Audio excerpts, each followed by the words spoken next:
So an update on my trades for the day. I got out of both positions at the very end of the day with very minimal gains. Virtually, it would be. I guess I would consider it not a loss. You know, the win was very small.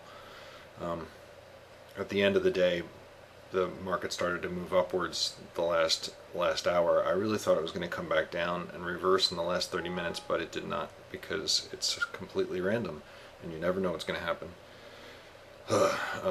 Anyway, 10 minutes to go, I got out of both positions. Um,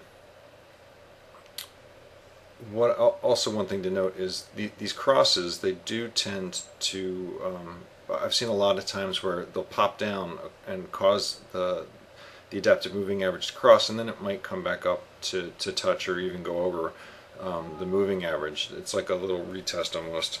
I wouldn't call it a retest, but it's just sort of that action kind of happens. So I might look at this tomorrow, and if I'm feeling particularly bearish tomorrow, I might, and it's back up in this area, I might try the trade again. Another thing is I should have been thinking ahead. I didn't want to hold these positions overnight. Because I didn't want to hold them overnight, I should have got out in this area.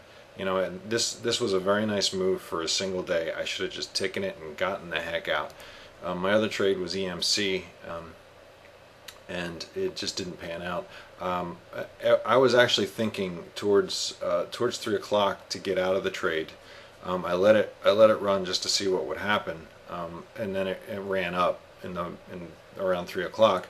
I let it keep going through 3:30 to 4 o'clock, to thinking that it would pull back because everything seems to pull back, but it didn't. So I just got out of it. Both together, I made a couple $100. I think 200, 250, something like that. Really not all that great in my book. So was that a bounce? I guess you could consider it a bounce. I mean, the lows, the around 2:30 to 3 o'clock, those lows were, you know, they were about the lows of a couple days ago. So yeah, I guess you could say it was a bounce. And if we get strong action tomorrow, we may actually create a divergence on the 60-minute Nasdaq 100. So I guess, what do? I'm so bearish at this point in time. I just feel like I've been burned so many times. It's it's maddening. So I'm taking everything with a grain of salt. I want to see volume. If stocks move up without a lot of volume, I won't buy it. So we'll see tomorrow.